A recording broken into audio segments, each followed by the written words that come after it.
Hi friends, welcome back to our YouTube channel. Today we have to discuss about design of accumulator logic in computer organization and architecture course.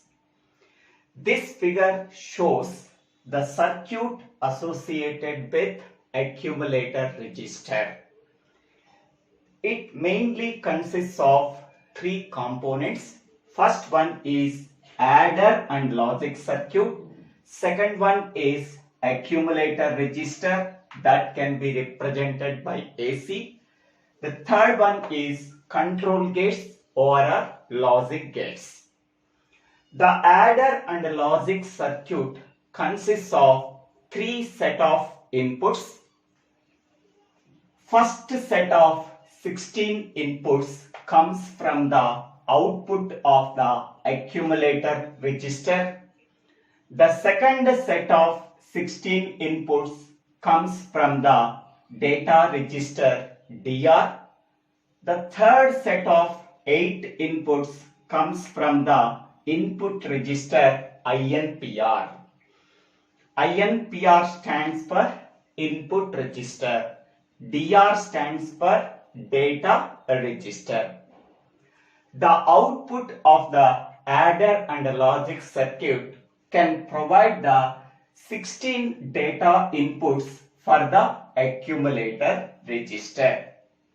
In addition, it is necessary to include the logic gates or control gates for controlling the load input and increment input and clear input of the accumulator register. LD stands for load, INR stands for increment, CLR stands for clear.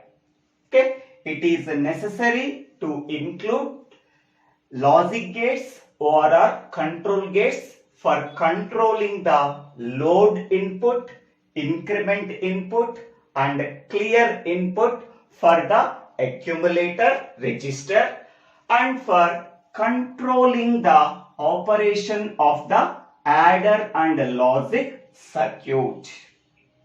Next one, this is accumulator register. Accumulator register is a temporary register that is used for storing the intermediate result and also for storing the final result.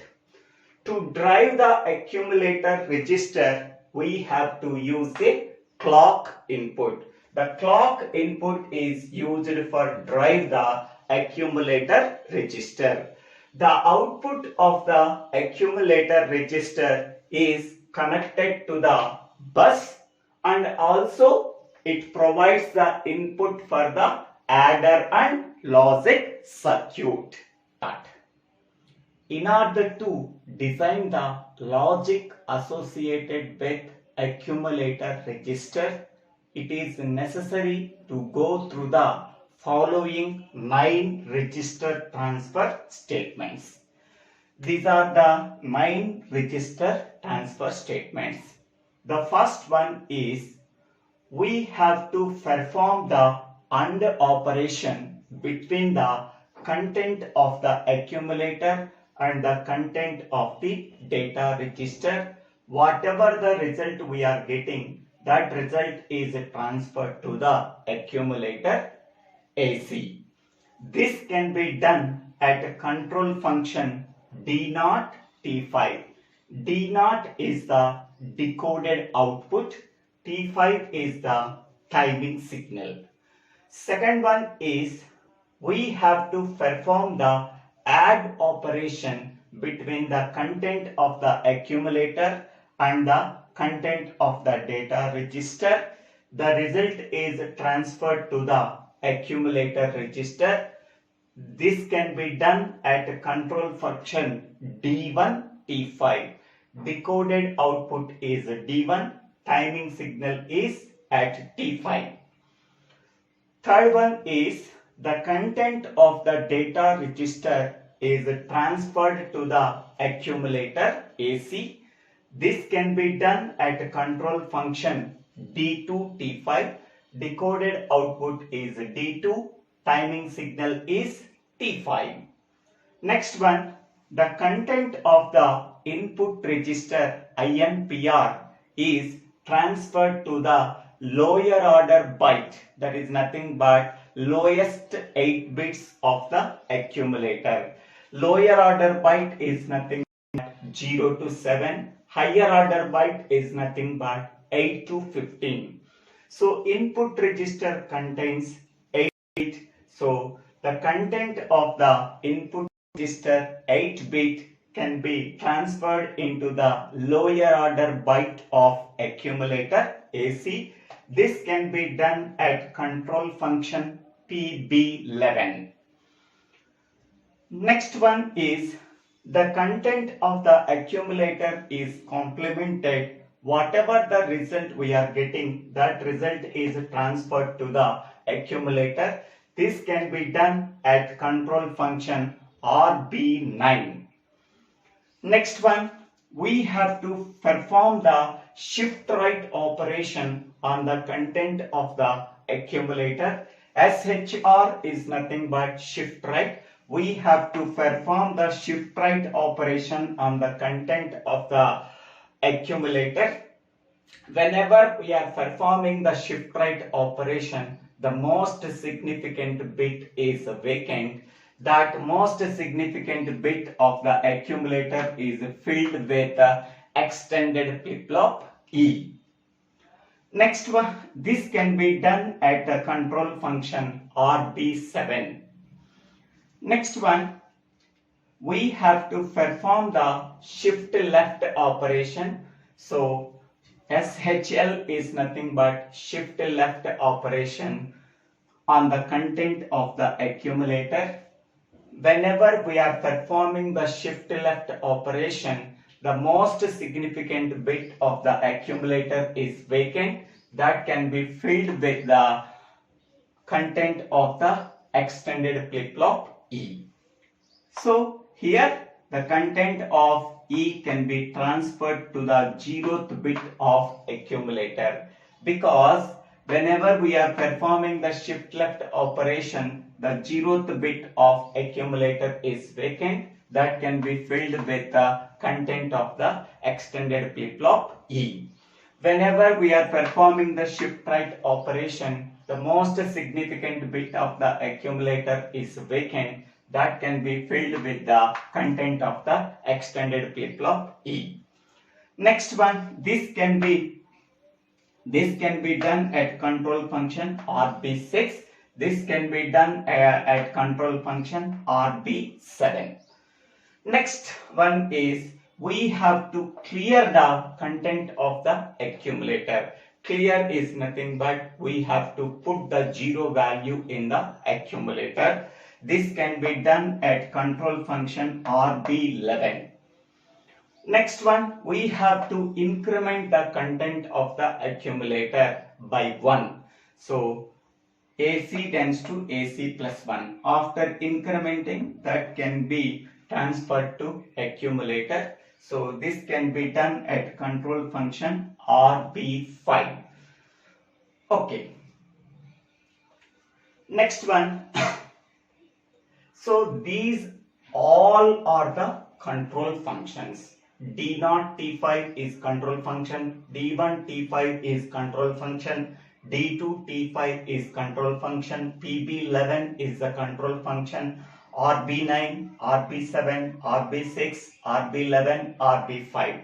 These are all are the control functions. Okay. Next we can go for control of AC register. So before control of AC register, these 9 register transfer statements, we have to change the content of the accumulator. Okay, we have to observe these 9 register transfer statements. We have to change the content of the accumulator register by performing various micro operations. Next, we can go for control of AC register. Here, the gate structure for controlling the load input increment input, clear input of the accumulator register is shown in figure 2. Okay, this gate configuration is derived from the control functions in the 9 register transfer statements.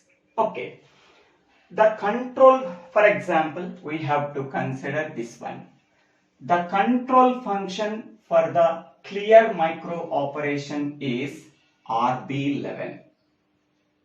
The control function for the clear micro operation is RB11, where R is equal to D7 I dash T3. So R is equal to D7 I dash T3. D7 is decoded output.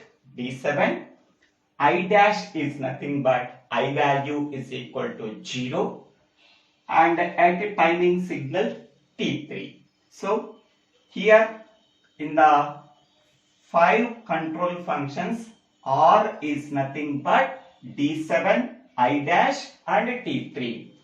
Next one, B11 is nothing but IR of 11 is nothing but B11. Okay, so IR is nothing but instruction register. It can hold the currently executing instruction. The 11th bit of instruction register can be considered as B11. Okay, so RB11 is the control function for the clear micro operation, where R is equal to D7 I dash T3. D7 is the decoded output of 7th bit and I dash is nothing but I value is equal to 0. T3 is nothing but timing signal and B11 is nothing but 11th bit of IR register. IR stands for instruction register. In the same way, the control function for the increment micro operation is RB5. The control function for the increment micro operation is RB5, where R is equal to D7 I dash T3 and IR of 5th bit is nothing but B5. Okay, so here this is the description about clear micro operation and increment operation. Okay, now observe this one. So this is the clear micro operation RB11. RB11 is nothing but clear micro operation. How we are getting the clear micro operation? So that is RB11. So R is nothing but this one. R B11 is nothing but this one. Okay. These two inputs can be sent as two inputs for the 2 input AND gate. So okay, R is one input, B11 is another input for this 2 input AND gate. The output of this AND gate generates the control function RB11 that is connected to the clear input of the accumulator register. Okay, so here what is the output of this AND gate? RB11, where R is one input and B11 is another input. Okay, these 2 inputs are sent to the 2 input AND gate. The output of this AND gate is RB11. It is connected to the clear input of the accumulator register. Same, now consider this one. The control function for the increment micro operation is RB5. So here this is a R input and this is B5 input. These two inputs can be sent to the two input AND gate. The output of this AND gate is RB5. This is the control function. This control function is connected to the increment input of the accumulator register. Next one, the remaining 7 micro operation except these two, clear and increment. Except these two, the remaining 7 micro operations are generated in the adder and logic circuit. Adder and logic circuit that are connected to the load input of the accumulator register. Okay, for the load input of the accumulator register, we have to use these 7 micro operations. Okay, these two are, one is a clear and another one is increment micro operations. The remaining 7 micro operations are generated in the adder and logic circuit that are connected to the load input of the accumulator register. So see this one, first one, D0 T5. So D0 and T5 are connected to the two input AND gate. The output of this AND gate is D0 T5. Next one, second one is D1 T5. So D1 is one input and T5 is another input. These connected to the two input AND gate.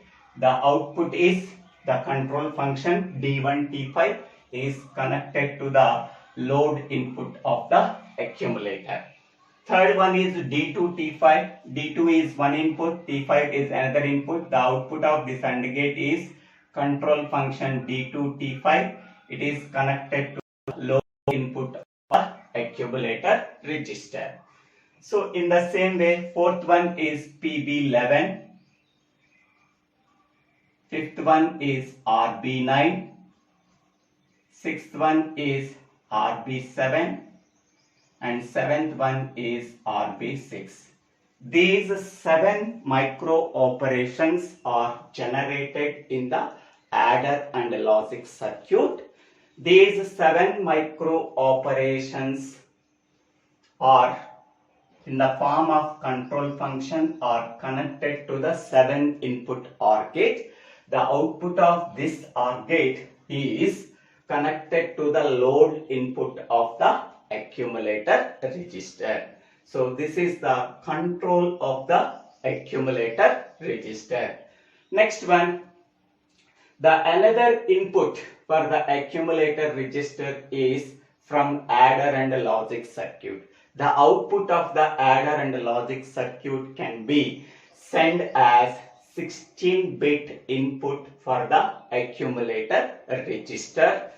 Next, the output of the accumulator register is connected to the bus. It is a 16-bit.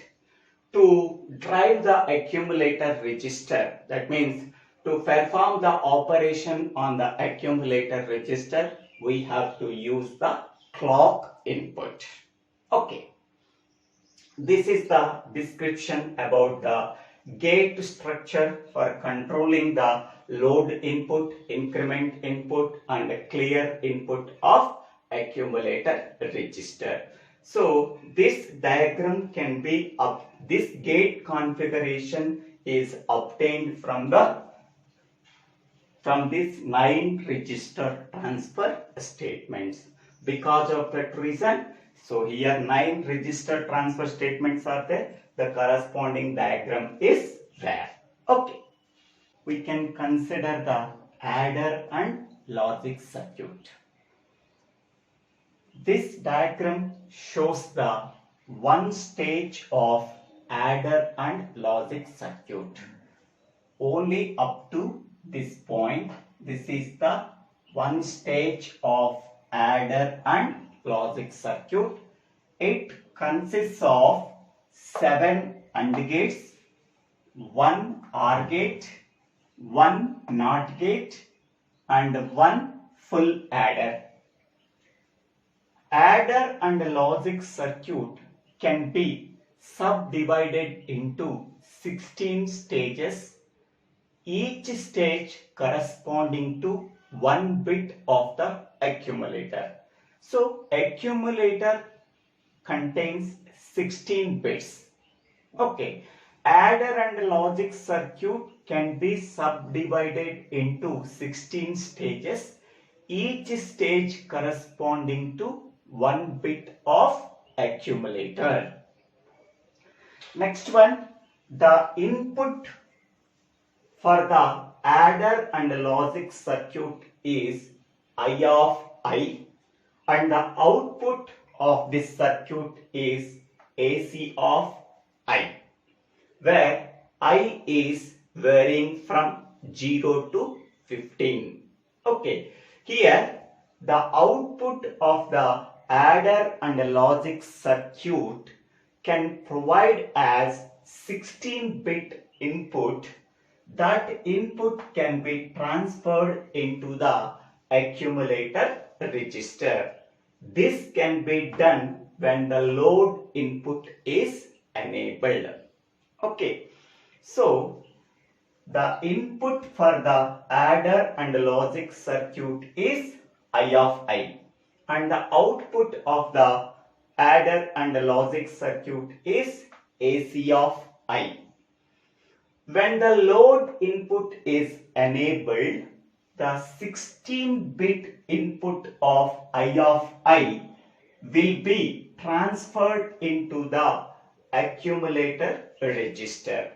Okay, so I is varying from 0 to 15. So 0 bit is transferred to 0 bit of accumulator. 1 bit of I of 1 is transferred to AC of 1. I of 2 is transferred to AC of 2. In the same way, I of 15 is transferred to AC of I whenever the load input is enabled. For that purpose, we have to use JK flip-flop. To drive this JK flip-flop, we have to use the clock input.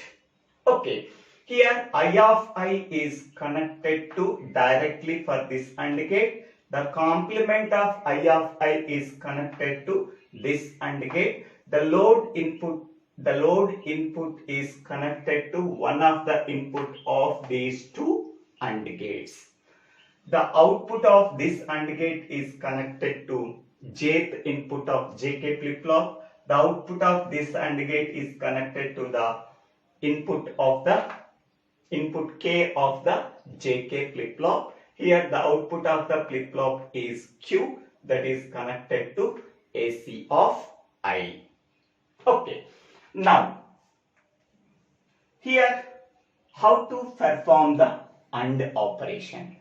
The AND operation can be performed between the corresponding bits of the accumulator register and DR register. So this is DR input and this is accumulator input. Between the corresponding bits of the content of the accumulator register and DR register, we have to perform the ANDing operation. The output is connected to this OR gate. Next, how to perform the ADD operation.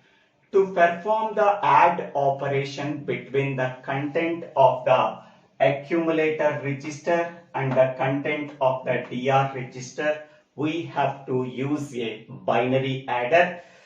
To implement the binary adder, we have to require the full adder. The input carry is C8 and the output carry is C suffix I plus 1. So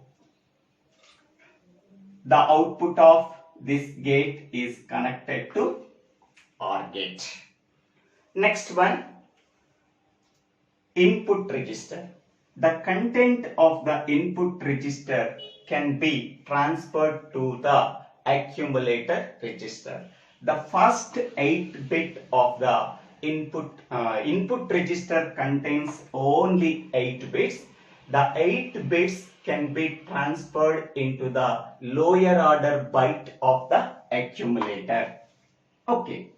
Next one here, the complement operation. We have to invert each and every bit of the accumulator. For that purpose, we have to use the complement operation. We have to use the AND gate. We have to use the NOT gate. By using that NOT gate, we have to complement the each and every bit of the accumulator that can be connected to the OR gate. Next one, shift right operation. Shift right operation transfers the bit of AC of I plus 1, and while performing the shift left operation, we are transferring the bit of AC of I minus 1. Okay. In the shift right operation, we have to transfer the bit of AC of I plus 1.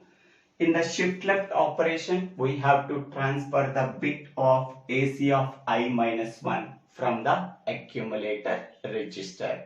In this way, we have to perform the AND operation, add operation, transfer operation, input complement operation, shift right operation, and shift left operation. Okay, so this is the description about the one stage of adder and logic circuit. I hope all of you understanding this video. If you have any doubts, please put your doubts in the comment section. I will try to clarify your doubts. If you really understanding this video, please subscribe my YouTube channel. So Divvela Srinivasa Rao. After subscribing my YouTube channel, click on the bell icon to get the future updates in my YouTube channel. Okay. As shown in the figure 1, okay, so up to this point, adder and logic circuit, and this is accumulator. The 16-bit output of the adder and the logic circuit can provide the input for the accumulator register. Okay, these 16-bit input can be transferred into the accumulator register when the load input is enabled by applying the clock pulse. Okay. Because of that reason, I am saying up to this point is adder and logic circuit. Okay, and this is accumulator, and this is control logic gates. Okay, by observing the first figure and third figure, this is the simple description about design of accumulator logic. Thank you one and all for watching this video.